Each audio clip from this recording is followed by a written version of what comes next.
Okay, so in the previous video, we found our x sub sp was negative 62 over 1285 cosine of 9t plus 36 over 1285 sine of 9t, right? And now we want to find this transient solution. And that part is going to be the part that dies off. So to find that, we have to, so this is a particular solution to our differential equation, right? And then we have to find a general solution to the homogeneous equation. So we want to first find a solution, well, a general solution here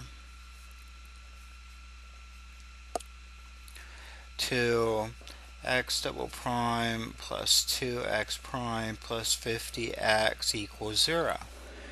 So my solution to this plus my solution, my particular solution here, will give me the general solution to this differential equations, and then at the end I'll apply these initial conditions. But this is the thing about differential equations. These linear ones where we have the equation that has the g of t, some function over here. We find a particular solution to that. We find a general solution to the corresponding homogeneous equation. Homogeneous means this is 0, and then we add the two. So this side you have my characteristic equation is r squared plus 2r plus 50 equals 0.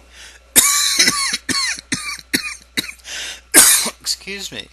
So by a quadratic formula, we have r negative 2 plus or minus b squared minus 4 times 1 times 50 over 2 times 1.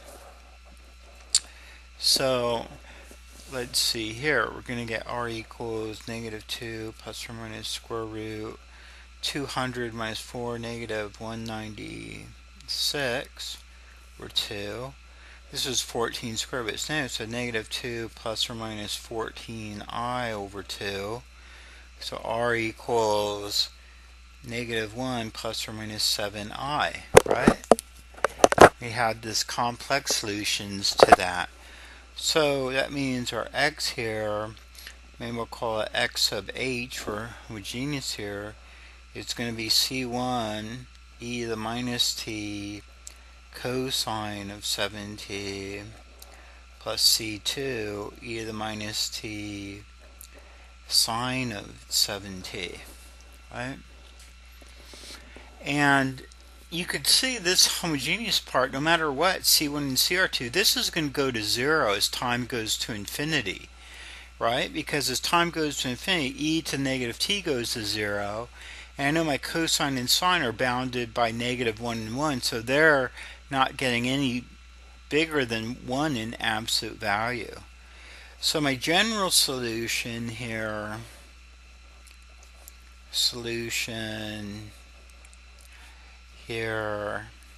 is going to be x equals c1 e to the minus t cosine of 7t plus c2 e to the minus t sine of 7t plus our periodic one up here. So I have to copy that down.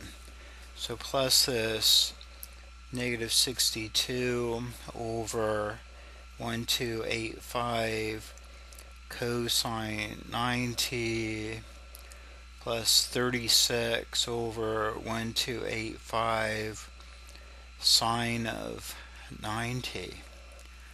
So this is my answer here, okay? We have a transient part and a periodic part that's not dying out. So that's my general solution to the original differential equations, right?